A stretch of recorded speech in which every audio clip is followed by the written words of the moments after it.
नमस्कार साथियों आज मैं आप लोगों को इंडियन ज्योग्राफी में भारत के प्रमुख बंदरगाह में पहले आप लोगों को थ्योरी सेक्शन और बाद में प्रीवियस एग्ज़ाम की जो क्वेश्चन पूछे गए हैं वो आप लोगों को कराऊंगा। आप लोगों से रिक्वेस्ट है कि आप लोग थ्योरी सेक्शन देखने के बाद जो प्रीवियस एग्ज़ाम में क्वेश्चन पूछे गए हैं वो आप लोग ज़रूर देखिएगा। तो वीडियो ज़्यादा लंबा ना हो इसलिए वीडियो की शुरुआत करते हैं। देखते हैं भारत के प्रमुख बंदरगाह। देखने से पहले देख लेते हैं कि बंदरगाह कहते किसे हैं। फ्रेंड्स, भारत में प्राचीन काल से ही पड़ोसी राज्यों के साथ व्यापार किया जाता रहा है। यह व्यापार जल मार्ग और स्थल मार्ग के माध्यम से किया जाता था। जल मार्ग से नावों के माध्यम से किया जाता था। आधुनिक समय में यह व्यापार जलयानों के द्वारा किया जाता है। जलयानों से व्यापार वायु की अपेक्षा सस्ता पड़ता है।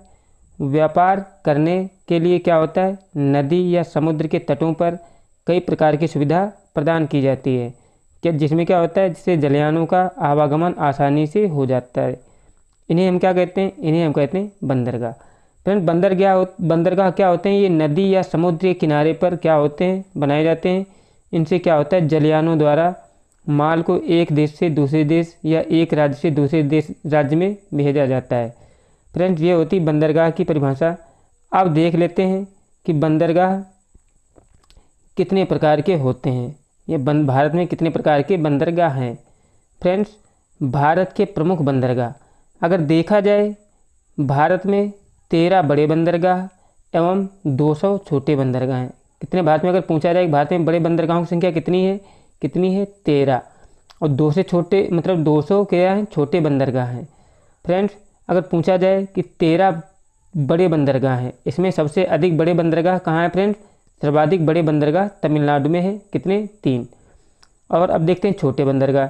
छोटे बंदरगाह फ्रेंड्स कितने हैं, 200 हैं। टोटल छोटे बंदरगाह कितने हैं, 200 हैं।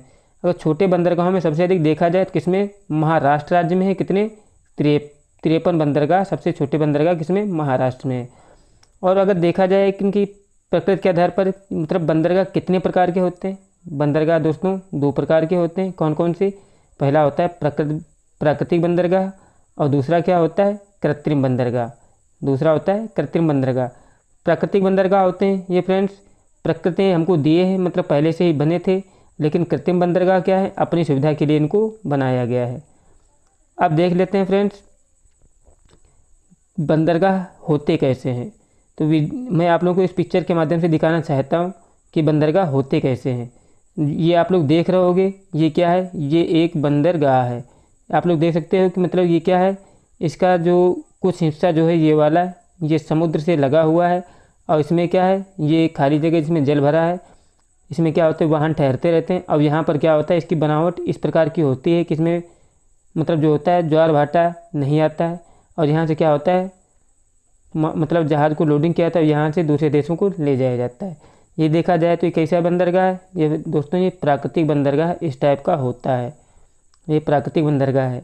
और ये जो साइड में दिया ये वाला, ये फ्रेंड्स कैसा है, ये कृत्रिम बंदरगाह है जो हमने अपनी सुविधा के लिए बनाए हैं।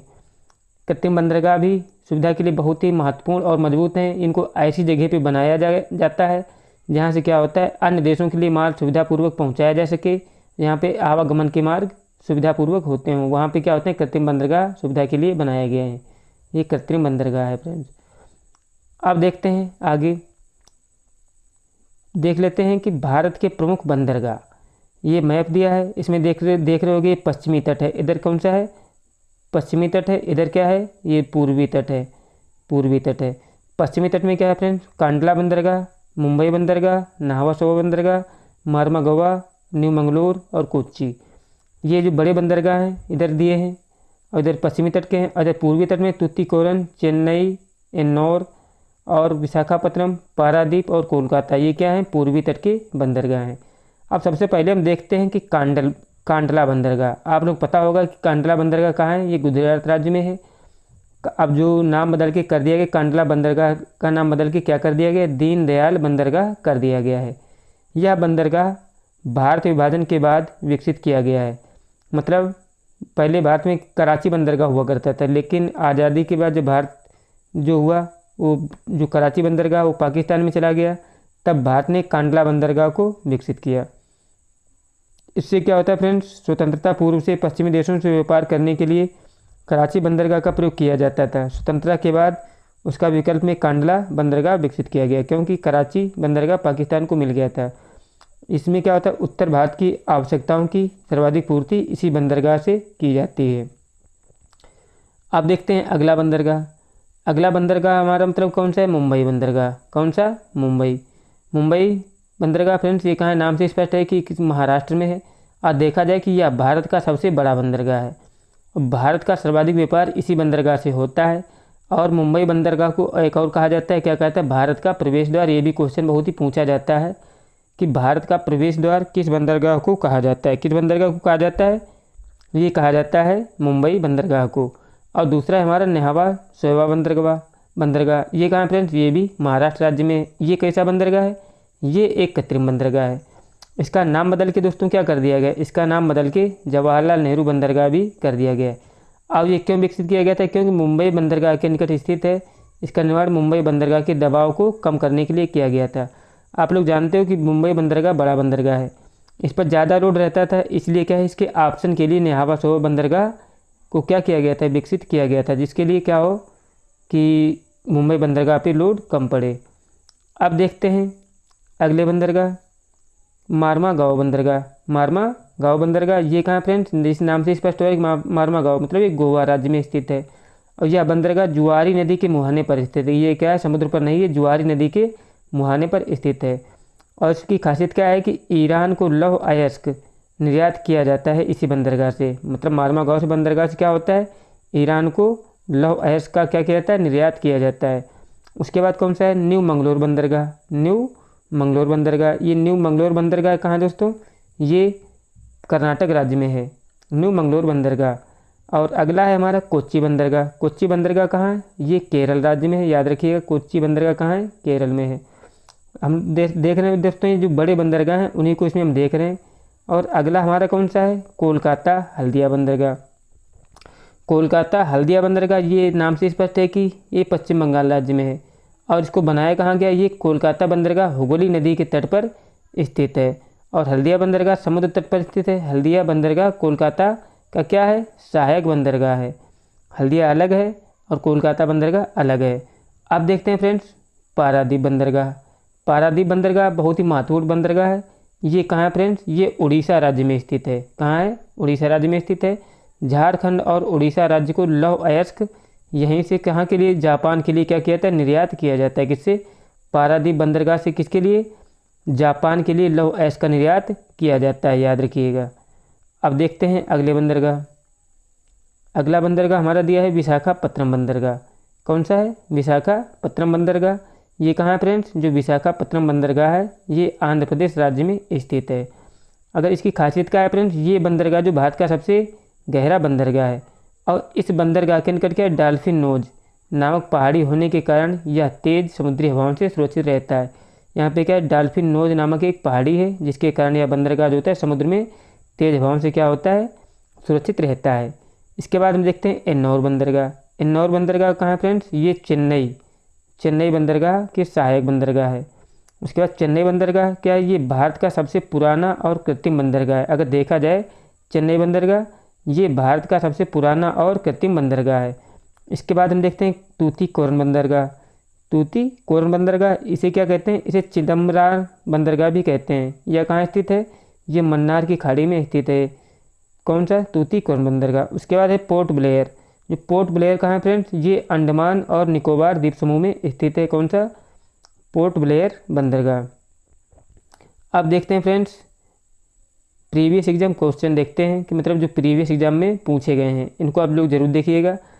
जिसे मेरा पहला दिया है कि भारत में कितने मुख्य बंदरगाह हैं। भारत में कितने मुख्य बंदरगाह हैं, कितने मुख्य बंदरगाह हैं, 13 मुख्य बंदरगाह हैं। हमने पहले बताया था 13 मुख्य बंदरगाह हैं, जो बड़े बंदरगाह भी हैं, और 200 के से छोटे बंदरगाह हैं। और अगला है कि निम्नलिखित में से कौन सा बंदरगाह पश्चिमी तट पर नहीं है। पश्चिमी तट पर देखा था कांडला भी था और मुंबई भी था और न्यू मंगलोर भी था, लेकिन जो एन्नौर बंदरगाह है पश्चिमी तट पर नहीं, कहाँ है, पूर्वी तट पर है, याद रखिएगा। और अगला है कि निम्नलिखित में से कौन सा बंदरगाह पूर्वी तट पर नहीं है। पूर्वी तट पर कौन कौन सा है, देखो विशाखापत्तनम आंध्र प्रदेश, ठीक है, पारादीप उड़ीसा और कोलकाता बंदरगाह पश्चिम बंगाल में है। लेकिन जो नेहावा सोवा बंदरगाह है ये कहाँ है, ये पश्चिमी तट पर है, याद रखिएगा। ये क्या है, मुंबई बंदरगाह का एक सहायक बंदरगाह है। चलते हैं अगले क्वेश्चन पर। अगले क्वेश्चन फ्रेंड्स, ये भी देखिएगा कि BPSC 1995 में पूछा गया क्वेश्चन है कि मारमा गोवा बंदरगाह कहाँ स्थित है। कितना आसान क्वेश्चन आया था। मारमा गोवा नाम से स्पष्ट हो रहा है कहाँ है, ये गोवा में है। और अगला है कि भारत के निम्नलिखित बंदरगाहों में से कौन सा एक उड़ीसा तट पर अवस्थित है। उड़ीसा तट पर कौन सा है एक बड़ा बंदरगाह। अभी हमने बताया था कि जो पारादीप बंदरगाह है ये उड़ीसा के तट पर अवस्थित है। और अगला है कि भारत का सबसे गहरा तथा स्थलरुद्ध सुरक्षित बंदरगाह कौन सा है। भारत का सबसे गहरा तथा स्थलबद्ध सुरक्षित बंदरगाह कौन सा है। सबसे गहरा भी हमने बताया था कौन सा है, विशाखापत्तनम बंदरगाह है। और सुरक्षित क्यों है, क्योंकि वहाँ पे एक पहाड़ी थी जिसको हम क्या बोलते थे, उसका नाम नहीं याद आ रहा है, डाल्फिन नोज पहाड़ी के कारण ये समुद्री हवाओं से बचता है। अगर पूछा जाए गहरा बंदरगाह कौन सा है, विशाखापत्तनम बंदरगाह है। अगला क्वेश्चन है कि भारत का कृत्रिम बंदरगाह कौन सा है। भारत का कृत्रिम बंदरगाह कौन सा है, याद रखिएगा। भारत का कृत्रिम बंदरगाह कौन सा है कि चेन्नई बंदरगाह जो भारत का कृत्रिम बंदरगाह है। अन्य भी बंदरगाह दिए हैं, लेकिन ये क्वेश्चन SSC 2011 और UPPS 2007 में पूछा गया है। उसमें विकल्प में चेन्नई दिया था। अगला क्वेश्चन है कि जवाहरलाल नेहरू बंदरगाह कहाँ पर स्थित है। जवाहरलाल नेहरू बंदरगाह कहाँ पर स्थित है, ये फ्रेंड्स स्थित है महाराष्ट्र में। याद रखिए कहाँ पे, महाराष्ट्र में है। यहाँ ऑप्शन मुंबई दे तो मुंबई लगा देंगे। अगला है कि किस बंदरगाह को भारत का प्रवेश द्वार कहा जाता है। किस बंदरगाह को भारत का प्रवेश द्वार कहा जाता है, अभी हमने बताया था मुंबई बंदरगाह। मुंबई बंदरगाह को भारत का प्रवेश द्वार कहा जाता है। और अगला क्वेश्चन है कि भारत का सबसे बड़ा बंदरगाह कौन सा है। भारत का सबसे बड़ा बंदरगाह कौन सा है, जो मुंबई बंदरगाह है ये भारत का सबसे बड़ा बंदरगाह, याद रखिएगा। वर्तमान मुंबई बंदरगाह के दबाव को कम करने के लिए कौन सा पत्तन का निर्माण किया गया था। किस पत्तन का, जो नेहावा सोवा पत्तन है इसका निर्माण किया गया था मुंबई बंदरगाह के दबाव को कम करने के लिए। इसका नाम क्या कर दिया गया है, इसका नाम कर दिया गया है जवाहरलाल नेहरू बंदरगाह कर दिया गया है। इसका नाम बदल के नेहावा सोवा का नाम बदल कर।